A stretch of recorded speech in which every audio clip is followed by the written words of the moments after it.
오늘도 여호수아서 강해를 계속 이어가고 있습니다.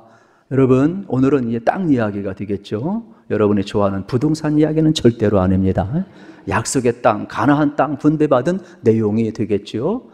혈통적으로는 넷째였는데 유다가 어떻게 장자의 축복을 받고 요단강을 건너가서 서편에서 맨 먼저 제비 뽑아서 가장 중요한 땅을 차지했는가, 지난 시간까지 배웠고 오늘도 그 내용이 이어지고 있음을 우리는 이제 볼 수가 있게 되겠습니다. 그러면 유다 지파가 받은 땅이 왜 이렇게 중요하냐? 13절 말씀을 같이 한번 읽겠습니다. 여호와께서 여호수아에게 명령하신 대로 여호수아가 길랏 아르바 곧 헤브론을 유다 자손 중에서 분깃으로 여분 네 아들 갈렙에게 주었으니 아르바는 안악의 아버지였더라. 아멘.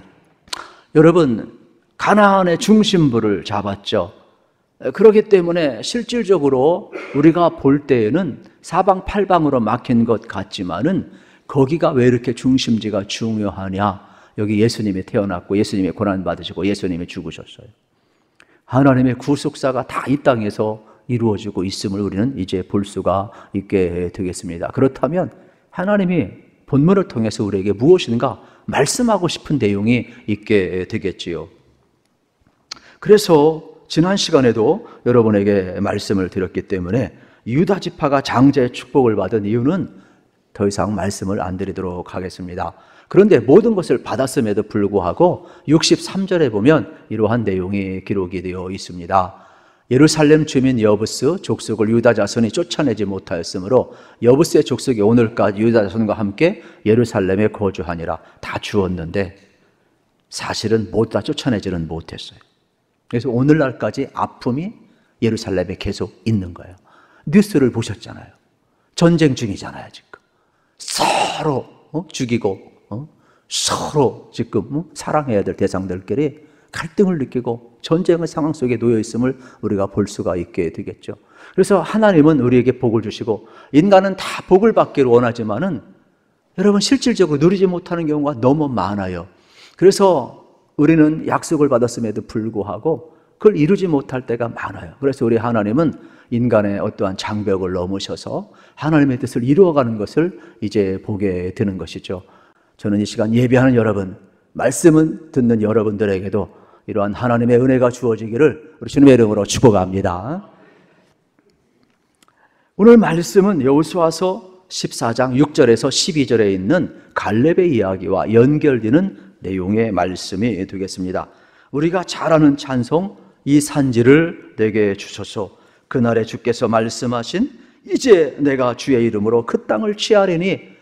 여러분, 이 찬송을 우리는 잘 알고 후렴은 너무 익숙하죠. 그래서 우리가 잘 부르는 찬송 아닙니까?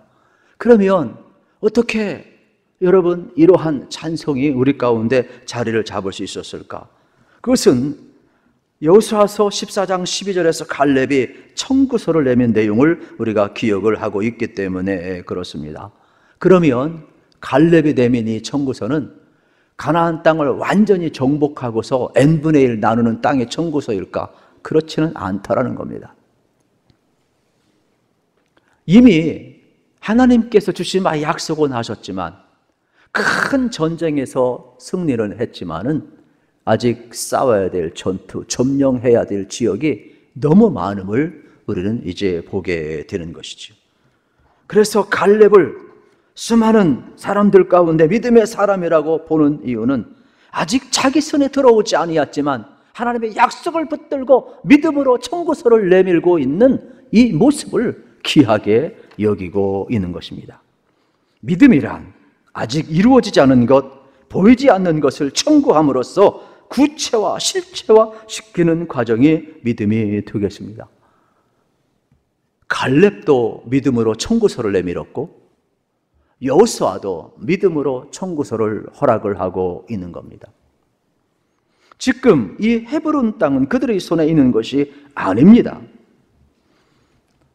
놀라운 사실은 이 산지를 내게 주셔서 말씀했을 때에 이 산지 속에는 거대한 아낙 자손이 살고 있었습니다. 이미 여호수아와 갈렙은 가데스 바나에서 정탐을 45년 전에 했습니다. 그래서 이 헤브론 산지가 험난하고 거기에는 우리가 싸워서 이길 수 없는 넘사벽, 아낙 자손이 있음을 알고 있습니다. 내 힘으로는 안 되는데 하나님이 주시마 약속하셨기 때문에, 하나님은 반드시 이루실 것을 믿기 때문에 믿음으로 청구서를 날리고 있음을 보게 되는 겁니다. 가장 힘든 것을 요청하고 있지요. 아낙 자손이 얼마나 거대한 족속인가 사사기 1장 10절에서 15절에도 반복되어 나오고 있습니다. 지금 45년의 세월이 흘렀는데도 오늘 13절에 보면은 아르바는 아낙의 아버지였더라 이야기를 합니다. 이 아르바라는 것은 바로 이제 아낙의 아버지, 즉 조상이라는 뜻이 되겠죠. 그러니까 조상이 거대했는데 그의 후손들도 40년 지난 지금도 거대한 족속으로 남아있다, 이러한 내용을 우리에게 가르쳐주고 있습니다. 그러면서 이 험지를 청구하면서 14장 6절에서 여호수아에게 갈렙은 지난날의 언약을 일깨워주고 있습니다. 같이 한번 읽겠습니다. 그때에 유다 자손이 길갈에 있는 여호수아에게로 나오고 그니스 사람 여분네 아들 갈렙이 여호수아에게 말하되 여호와께서 가데스 바나에서 나와 당신에게 대하여 하나님의 사람 모세에게 이르신 일을 당신이 아시는 바라. 여호수아가 총 리더 아닙니까? 갈렙은 2인자 아닙니까? 45년 전 하나님께서 우리의 지도자 모세를 통하여서 하나님이 말씀하신 그 약속의 땅, 당신도 기억하시죠? 이제 이 산지를 내게 주소서, 지난날의 언약을 다시 한번 여러분 생각나게 만드는 장면을 이제 볼 수가 있게 되겠습니다. 특별히 오늘 본문 14절, 17절에서 하나님께 주신 이 약속의 땅을 지금 어떻게 갈렙이 점령에 들어가는가를 구체화시키고 있음을 보여주고 있습니다.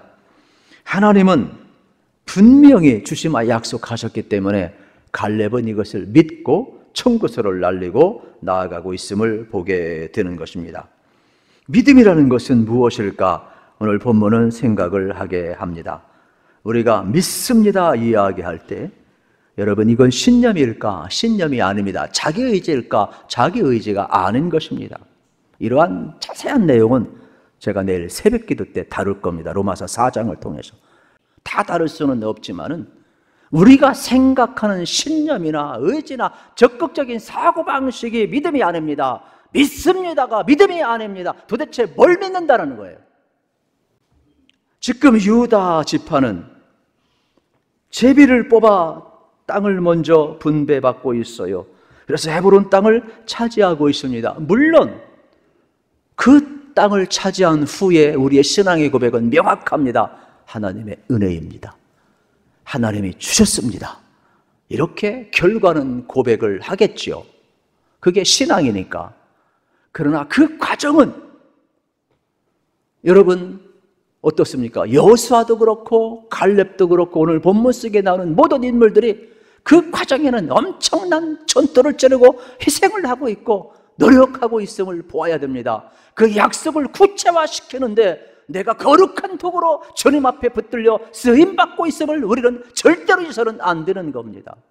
믿음에는 공짜가 없습니다. 예수님이 우리를 구원할 때에도 값을 지불한 겁니다. 우리가 구원받은 것은 전적인 하나님의 은혜요. 그러나 그 과정 속에서는 독생자 예수 그리스도를 내어놓아야 하고 십자가에 못 박혀 죽어야 하는 과정이 있었음을 알으셔야 되는 거예요. 우리는 하나님의 은혜에 그래서 감사할 수밖에 없지요. 특별히 여러분의 삶의 과정 속에서 여러분 다시 한번 이 갈렙이 헤브론 땅을 어떻게 점령해 드는가를 잘 기억하시면서 여러분들도 이러한 믿음을 구체화시키면서 꼭 복된 길 걸어가시기를 우리 주님의 이름으로 축복합니다. 우리 14절 15절을 같이 읽겠습니다. 갈렙이 거기서 아낙의 소생 그세 아들 곧 세세와 아이만과 달메를 쫓아내었고 거기서 올라가서 드빌 주민을 쳤는데 드빌의 본 이름은 길랏 세벨이라. 아멘. 여러분, 이 드빌 성을 쳤죠. 드빌은 헤브론의 한 성읍이 되겠죠. 길라세베란 옛 이름이 있게 되겠죠. 같은 이름이 되겠죠. 그런데 여기에는 학자들에 의하면 이것은 국가기록원이라는 거예요. 그래서 중요한 장소이기 때문에 장군들이 지켰어요. 장군 3명의 이름이 여러 번 나오고 있는 장면을 우리가 볼 수가 있게 되겠죠. 그런데 이 세 사람, 세세와 아이만과 달메를 쫓아내었다 그랬어요. 갈렙이 이 장군들과 싸우면서 여러분 얼마나 많은 수고를 했겠습니까? 안악자손을 몰아낸다는 것은 힘든 일입니다. 그러나 싸워서 이 산지를 쟁취하고 있음을 보게 되는 겁니다. 16절, 17절에 보면 갈렙의 전략이 나오고 있어요.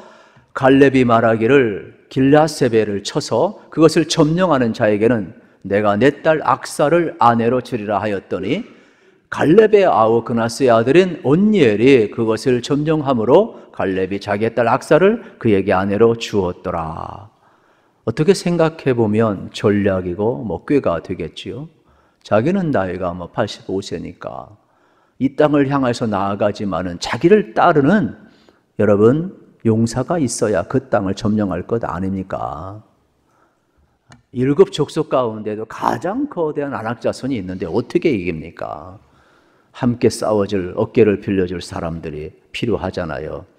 그래서 누구든지 이 드빌성을 점령을 하는 자는 내 딸 악사를 내어주겠다 이야기했을 때에 온니엘이 나섭니다. 온니엘이 누굽니까? 첫 번째 사사가 되겠지요. 그래서 목숨을 걸고 드빌성을 점령을 하고 진짜 약속을 지키고 있는 장면을 우리가 볼 수가 있게 되겠습니다. 그런데 오늘 성경에 보면은 갈렙이 이 산지를 내게 주셔 14장에 말씀하시고 오늘 15장 13절부터 19절에서는 진짜 어떻습니까? 온니엘과 함께 이 헤브론 산지를 점령하고 얻는 장면을 보게 됩니다. 그런데 이 성경은 여러분 여호수아가 맨 나중에 기록을 한 것 아닙니까? 그렇다면 기록을 할 때에 얼마든지 여호수아가 이 헤브론 산지를 점령했다 이렇게 해도 지장이 없는 거예요. 제1저자니까. 그런데 제2인자 갈렙을 여러분 그대로 기록을 하고 있는 장면을 보게 되죠. 전 그래서 여호수아나 갈렙이나 참 동일하게 참 귀한 인물이고 서로 존중을 할 줄 알고 우린 1인자만이 최고인 줄 아는데 그렇지 않죠. 2인자로 살아도 여러분 갈렙은 얼마나 참 복된 인생, 여호수아 앞에 존경받는 그러한 인생을 살고 하나님 앞에 붙드는 인생을 살았음을 우리는 이제 발견을 할 수가 있게 되겠습니다. 특별히 여러분 이 헤브론 땅은 여호수아가 어떻게 얻느냐, 총지도자니까 갈렙을 통해서 얻게 되죠. 갈렙은 누구를 통해서 얻게 돼요? 온니엘을 통해서 얻게 되는 것이죠. 온니엘은 바로 이제 갈렙의 딸 악사를 준다라는데 그가 그걸 믿고 목숨을 걸고 싸우게 되었죠. 그리고 그는 결국 드빌성도 얻고 악사도 얻게 되는 장면을 우리는 이제 볼 수가 있게 되겠습니다. 우리가 하나님의 약속을 믿고 복을 얻으려고 하면 반드시 누군가의 헌신과 봉사와 여러분 어떻게 보면 땀과 목숨을 바치는 것이 요구되고 있음을 보게 되는 겁니다. 우리가 일상에서 먹는 여러분 이 쌀 한 톨, 밥상머리 우리 앞에 올라올 때까지 얼마나 많은 수고가 있는지 몰라요. 8번 넘게 제가 기억이 가물가물한데 82번인가 88번인가 이 정도 과정을 거친다고 그래요. 쌀 한 톨 올라가까지 그냥 올라오는 게 없어요. 수많은 과정에 수고가 다 있는 것이 되겠죠. 우리의 삶에 있어서도 여러분 하나님의 나라에 있어서도 공짜는 없어요. 여호수아, 모세, 갈렙, 온니엘, 악사 각 영역에서 최선을 다했음을 발견하게 되는 겁니다. 갈렙이 딸을 내어줬다. 우리 정서와 맞지는 않지만은 그 당시는 고대의 관습이었습니다. 실질적으로 사무엘상 17장에 보아도 어려운 일을 성취했을 때 목숨 걸고 전쟁에 나가서 승리했을 때에 왕들이 자신의 딸을 내어놓은 것을 우리는 보게 되는 겁니다. 사울 왕이 헤브론에서 예루살렘을 쳐들어가서 이 예루살렘을 점령하는 자에게 여러분 자기 딸을 주겠다고 이야기했을 때 그때 예루살렘을 점령한 사람이 누구냐? 다윗이에요. 그런데 사울 왕은 자기 첫째 딸 참 예뻤나 봐요. 그런데 다윗에게 주기는 너무 아까워가지고 첫째 딸은 안 주고 두 번째 이렇게 예쁘게 생긴 미갈을 줬어요. 미갈을. 성경 속에 진짜 나오는 내용이에요. 그리고 그 당시 아주 자연스러운 그러한 여러분 문화였음을 우리가 참고할 필요가 있게 되겠습니다. 그런데 이 악사가 얼마나 지혜로우냐? 18절을 같이 읽겠습니다. 18절 말씀 시작. 악사가 출가할 때에 그에게 청하여 자기 아버지에게 밭을 구하자 하고 나에게서 내림에 갈렙이 그에게 묻되 내가 무엇을 원하느냐 하니. 악사가 아버지 성품을 알아요. 그래가지고 얼마나 지혜로운지 이제 온니엘에게 이야기해요. 우리 아버지에게 이야기할 때 아버지는 당신에게 분명히 물을 것이다. 아버지의 성품은 약속한 득일만 주지 아니하실 것이다. 진짜 갈렙이 온니엘에게 와서 물어요. 내가 네게 무엇 해주기 원하느냐? 그때의 지혜로운 이 악사의 말을 듣고 온니엘이 뭐라고 이야기를 합니까? 득일 성뿐만 아니라 저 쓸모없는 땅 네게브 땅을 내게 주소서 이야기를 합니다. 네게브는 황무지란 뜻이 있죠. 아무 쓸모없는 땅이 되겠습니다. 그때 또 요구를 합니다. 뭘 요구를 하느냐? 이렇게 쓸모없는 땅도 주실 바에는 샘물 좀 주세요. 그래가지고서는 윗샘물과 아랫샘물을 이제 샘 2개를 얻게 되는 것이죠. 그래서 쓸모없는 네게브 땅을 생명이 흐른 땅으로 바꿔놓는 것, 이게 누가 악사 때문에 여러분 하고 있음을 우리는 발견을 하게 되는 겁니다. 잠언서에도 여호와를 경외하는 여인이 현숙한 여인이지만 현숙한 여인 얻는 자는 복이 있다 이야기를 했어요. 옛말에 남자는 전쟁에 나가서 여러분 싸우고 아내는 그 도량물을 취하여서 또 살림을 한다, 이러한 내용이 있다고 합니다.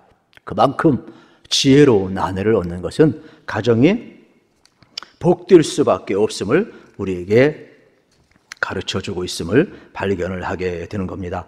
이러한 내용들은 창세기 24장에 이제 다 나와요. 이삭과 리브가 이야기 속에 다 나와요. 실질적으로 이제 이삭이 여러분 이제 장가를 가게 될 때에 자저차에서 리브가를 얻지 않습니까? 그런데 리브가가 올 때에도 똑같은 모습을 재현을 해요. 낙타를 타고 오고 이삭이 있는 네게브 땅에 오게 되고 거기서 내려서 요셉을 맞이하게 되고 요셉이 리브가를 맞이하면서 샘물 곁에서 의료를 받고 아내를 얻음으로 말미암아 어떻게 되느냐? 두 가지 축복이 있는데 생명의 유업이 리브가를 통한 이삭의 가문에 이루어지는, 아브라함을 통한 약속에 이루어지는 축복이 바로 리브가를 통하여서 그의 가문에 열리게 되어 있죠. 우리는 아브라함, 이삭, 야곱만 강조하는데 성경을 꼼꼼히 읽어보면 그 언약의 축복이 현숙한 여인 리브가를 통하여서 생명의 축복이 열리고 있음을 성경은 우리에게 동시에 가르쳐주고 있는 겁니다. 여러분, 그뿐만 아니죠. 여러분, 놀라운 일들이 여러분 생각해 보세요. 그 옛날 믿음의 조상 이삭과 리브가가 있었던 땅이 바로 이곳이에요. 이곳에 누가 있어요? 온니엘과 악사가 있는 장면을 보아야 되는 것이죠. 이곳에서 예수 그리스도의 유다의 홀이 나오는 거예요. 이곳에서 놀라운 구원의 역사가, 구속의 역사가 지금 이루어지고 있음을 우리는 이제 보게 되는 겁니다. 그뿐만 아니지요. 하나님께서 이러한 모든 축복을 이제 주고 있는 장면을 또 보게 됩니다. 19절 말씀을 같이 읽겠습니다. 이르되 내게 복을 주셔서 아버지께서 나를 네겝 땅으로 보내시오니 샘물도 내게 주셔서 하매 갈렙의 윗샘과 아랫샘을 그에게 주었더라. 아멘. 네겝 사막이 되겠죠. 이렇게 지혜로운 악사 때문에 여러분 버려진 땅도 샘물을 얻다 보니까 생명의 여러분 약동하는 장소로 바뀌게 됨을 볼 수가 있게 됩니다. 하나님의 나라는 가만히 있어서 되는 것이 아닙니다. 나가서 목숨을 걸고 싸워서 얻어내는 것입니다. 온니엘은 싸워서 드빌성을 얻었습니다. 헤브론 땅을 얻었습니다. 네게브 땅을 얻었습니다. 지혜로운 아내를 얻었습니다. 그리고 생명의 근원되는 윗샘과 아랫샘을 얻음으로 이 사막을 완전히 옥토화시키고 있음을 보게 되는 겁니다. 목숨값을 지불하셨어요. 다시 한번 여러분 우리가 기억해야 됩니다. 믿음이라는 것은 여러분 우리가 하나님을 믿는 것인데 하나님께서 우리를 당연히 구원하시죠. 하나님을 믿는 사람은. 그런데 그 구속의 역사에는 독생자를 내어주는 값이 지불되는 과정이 있다는 것을 잊어서는 안 된다는 사실이 되겠죠. 온니엘도 목숨을 걸고 약속을 성취해내고 믿음을 구체화시키고 있는 겁니다. 그렇다면 믿음으로 산다는 것은 약속을 믿고 성취해가는 것이 되겠지요. 뒤돌아보면 모든 것이 하나님의 은혜입니다. 우리가 결론적으로 고백을 하는 것이지 중간에 아무것도 안 하는 것이 아니라는 것이지요. 오늘 말씀을 정리하면 여러분 온니엘처럼 악사처럼 목숨을 걸고 오늘 최선을 다해야 하는데 이 갈렙의 신앙은 어쩌면은 두 가지로 저는 요약을 할 수 있다고 생각을 합니다. 한마디로 이야기하면 하나님을 바라본 건데 두 마디로 이야기하면 하나님을 바라보는 사람은 첫째 하나님의 약속을 붙잡을 수밖에 없지요. 그래서 13절에 보면 여호와께서 여호수아에게 명령하신 대로 14장 10절에 보다 여호와께서 말씀하신 대로 또 12절에 보아도 그날에 여호와께서 말씀하신 대로 또 12절 하반절에 보다 여호와께서 말씀하신 대로 그들을 쫓아내리이다. 그러니까 지금 갈렙이 유다 지파의 대표 저자인 갈렙이 이 산지를 내게 주사 한 것은 뭐예요? 하나님이 말씀하신 대로 하나님의 언약을 붙들고 있음을 여러분 알으셔야 되는 거예요. 이것이 헤브론 땅을 차지하는 원인이 되겠지요. 그리고 동시에 하나님 앞에 충성을 했어요. 이것은 성경적인 표현으로 이야기하면 갈렙이 온전히 여호와의 말씀을 따랐다라고 표현을 하고 있습니다. 그래서 14장 9절에 여호와께 충성하였고 14장 12절에 그날에 여호와께서 말씀하신 대로 이 산지를 내게 주셔서 또 14절 하반절에 이는 그가 이스라엘의 하나님 여호와를 온전히 쫓았습니다. 하나님을 바라보는 사람은 하나님의 언약이 믿어지게 되고 그 언약을 온전히 따르게 되면은 하나님이 이루시는 것 아니겠습니까? 그렇기 때문에 갈렙이 헤브론 산지를 지금 얻어내고 있습니다. 이것을 민수기 14장 24절에서 정확하게 또 한 번 표현해주고 있지요. 같이 읽겠습니다. 그러나 내 종 갈렙은 그 마음이 그들과 달라서 나를 온전히 따랐은즉 그가 갔던 땅으로 내가 그를 인도하여 드리니 그의 자손이 그 땅을 차지하리라. 아멘. 여러분 갈렙은 다른 사람들과 달라서 나를 온전히 따랐다라고 하나님이 인정해 준 인물이 되겠지요. 하나님은 어떻게 하십니까? 내려오셔서 모세를 준비하시고 여호수아를 준비하시고 갈렙을 준비하시고 악사를 준비하시고 온니엘을 준비하시고 함께 그들을 통하여서 하나님의 뜻을 이루어가고 있음을 여러분 보아야 되겠습니다. 하나님의 역사 이면에는 반드시 하나님의 약속의 말씀이 먼저 주어졌음을 기억을 해야 되겠습니다. 사실 성경이 이루는 모든 약속에는 먼저 하나님의 약속이 주어지고 그 약속의 근거에서 성취해가고 있음을 여러분 기억을 하셔야 되겠습니다. 우리 인생길 걸어가면서 넘사벽이 많을 겁니다. 내 힘으로 넘을 수 없는 일들이 얼마나 많습니까? 그때 하나님을 바라보시기를 축복합니다. 하나님을 바라보는 사람은 하나님의 언약의 말씀이 믿어질 겁니다. 하나님의 언약의 말씀이 믿어지는 사람은 그 언약의 말씀을 쫓을 수가 있을 것입니다. 그러면 하나님은 우리 의지 속에 들어오셔서 반드시 성취하실 것입니다. 저는 여러분들이 갈렙처럼 이 산지를 내게 주셔서 이러한 기계가 있고 믿음으로 천거소를 날리고 여러분의 삶 속에 구체적으로 이루어가는 믿음의 실천이 다시 한번 일어나고 또 감사의 캠페인과 이런 감사의 실천들이 일어나셔서 여러분의 삶이 정말로 하나님의 축복으로 물들기를 우리 주님의 이름으로 축복합니다.